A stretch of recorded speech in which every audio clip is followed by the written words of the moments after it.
बिस्मिल्लाहिर्रहमानिर्रहीम। वारनि जूं सुन्नतूं।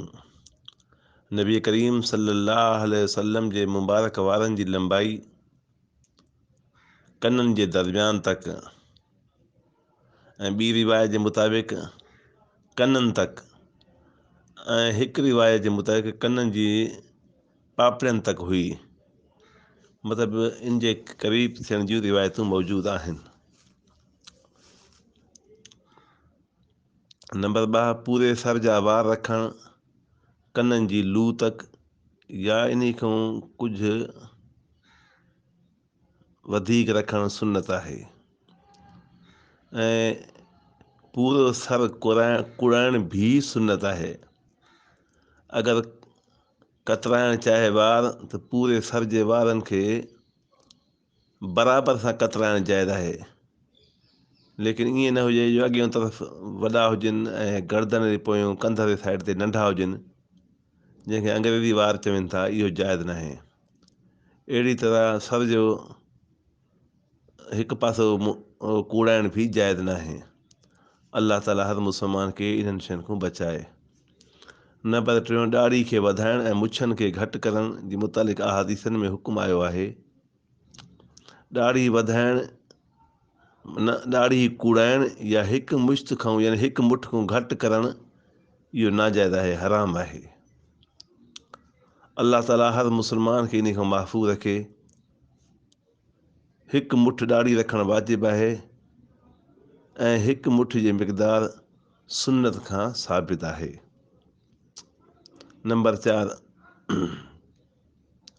मुछनि जे कतरण में मुबालगो करणु सुन्नत आहे, यानी वॾी वॾी मुछनि रखण ते हदीस पाक में सख़्तु वईद आई आहे। नंबर 5, ज़ेरनाफ़ बाल, बग़ल ऐं मुछनि जे वार ऐं नाखून वग़ैरह खे साफ़ करणु घुरिजे। अगरि 40 ॾींहं गुज़री विया ऐं सफ़ाई न कयईं पोइ गुनाहगार थींदो। नंबर 6, वारनि जो धोइणु, तेल लॻाइणु ऐं फणी ॾियणु सुन्नत आहे, लेकिन ज़रूरत न हुजे पोइ हिकु अधु ॾींहुं माण्हू नागो बि करे सघे थो। नंबर 7, जेकॾहिं फणी ॾेवी पहिरियों सॼे पासे खां शुरू करे। नंबर 8,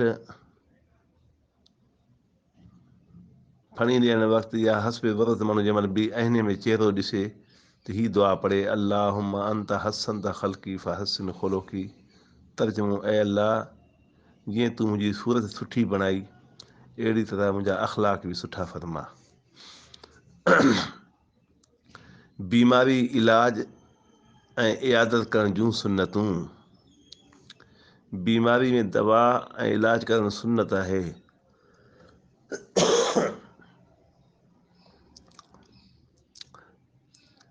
बीमारी में दवा ऐं इलाज कराइणु सुन्नत आहे। इलाज कराईंदो रहे मगर बीमारी जी शफ़ा में अल्लाह ताला ते ई नज़र रखे।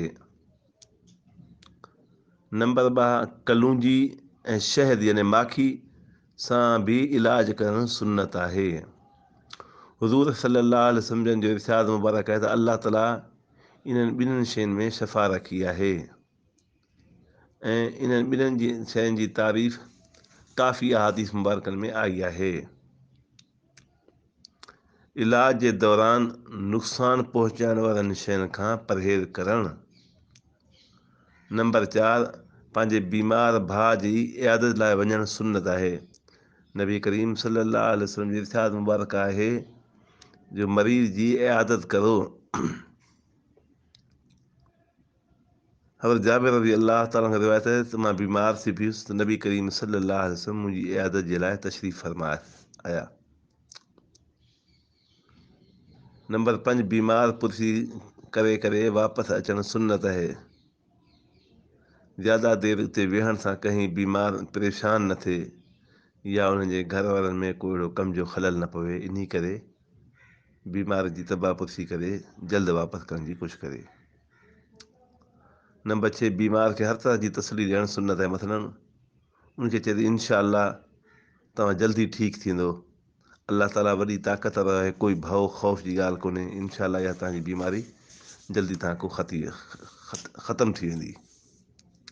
जॾहिं कंहिं मरीज़ खां इयादत करे त ईअं चवे ला बअस तहूरुन इनशा अल्लाह, तर्जुमो यानी कोई हर्ज न आहे, इनशा अल्लाह इहा बीमारी गुनाहनि खे पाक करण वारी आहे।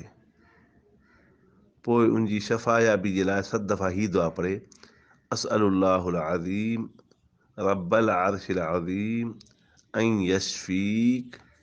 तर्जुमा मां अल्लाह ताला खां सुवाल कयां थो जेको अज़ीम आहे ऐं अर्श जो रब आहे त तोखे शफ़ा अता फ़रमाए। हुज़ूर सल्लल्लाहु अलैहि वसल्लम जो इरशाद मुबारक आहे 7 दफ़ा इन खे पढ़ण सां मरीज़ खे शफ़ा थींदी। हा, अगरि जेकॾहिं मौत उनजी क़िस्मत में लिखियलु आहे त उहा ॿी ॻाल्हि आहे। सफ़र जूं सुनतूं, जेसि ताईं थी सघे सफ़र में घटि में घटि 2 माण्हू हुजनि। कोशिशि करे माण्हू अकेलो सफ़र न करे। अलबत्ता ज़रूरी ऐं मजबूरी में कोई हर्ज कोन्हे जो अकेलो माण्हू सफ़र करे। जेकॾहिं सवारी ते सुवार थिए अहिड़ो को जानवर आहे त पेर रखण वक़्तु बिस्मिल्लाह चवे। सवारी ते जंहिं महिल वेही रहे त 3 दफ़ा चवे अल्लाहु अकबर, पोइ ही दुआ पढ़े सुब्हानल्लज़ी सख़र लना हाज़ा वमा कुन्ना लहू मुक़रिनीन व इन्ना इला रब्बिना लमुनक़लिबून। पाक आहे ज़ात जंहिं असांजे ताबे इहा सवारी बणाई ऐं न हुआसीं असां इन खे क़ाबू करण वारा, बेशक असां पंहिंजे रब जी तरफ़ वापसि थियण वारा आहियूं।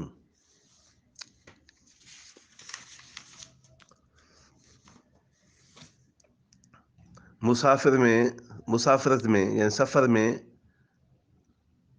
काथे बीहण या आराम करण या साह पटण बि जो ज़रूरत पेश आहे त इहो बि सुन्नत आहे कि जो रास्ते खां हटी करे माण्हू क़याम करे। बाक़ी विच रस्ते ते ई वेही रहे या उते पंहिंजो पड़ाव डाले अचण वञण वारनि खे तकलीफ़ थिए, इन खां पासो कजे।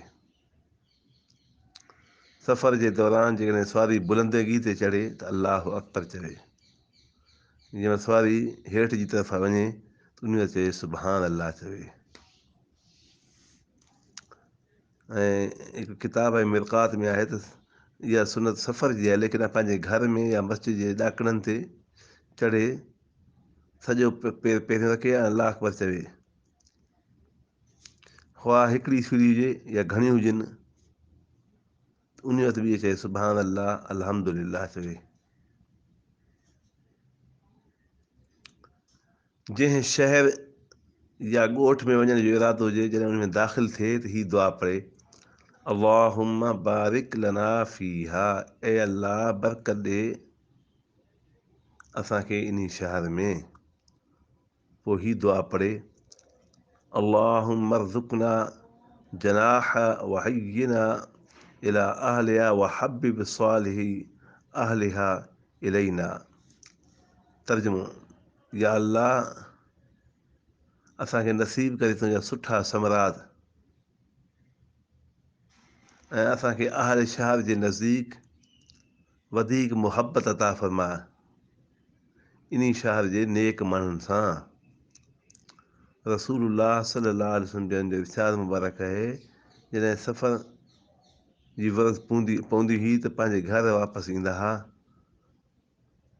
जॾहिं सफ़र जी ज़रूरत पूरी थी वेंदी हुई त पंहिंजे घर वापसि अची वेंदा हुआ। सफ़र में बग़ैर घणो रुकण जे सही कोन्हे। नंबर 11,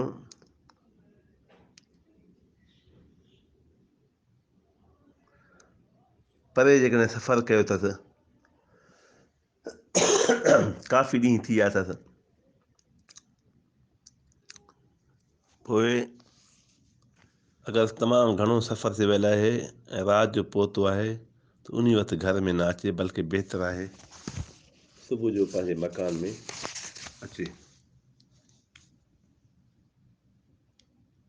हा, अलबत्ता घर वारनि सां जेकॾहिं राब्तो आहे ऐं उहे आगाह आहिनि तव्हांजे सफ़र खां, पोइ राति जो बि वञण में कोई हर्ज़ु कोन आहे।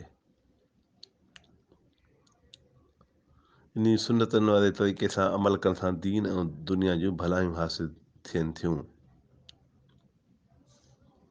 हदीस पाक में अचे थो त सफ़र में कुतो या का अहिड़ी शइ रखणु जंहिंसां आवाज़ वॼे, इहो ममानियत आहे। छो त इन जी वजह खां शैतान पोइ ते लॻी पए थो ऐं सफ़र जी बरकत ख़तमु थी वञे थी। सफ़र खां वापसि अचण लाइ मसनून तरीक़ो इहो आहे त घर में दाख़िल थियण खां पहिरियों मस्जिद में वञी करे ॿ रकातूं निमाज़ पढ़े। जॾहिं सफ़र खां वापसि अचे त हीअ दुआ पढ़े, आइबून ताइबून आबिदून लिरब्बिना हामिदून। तर्जुमो, असां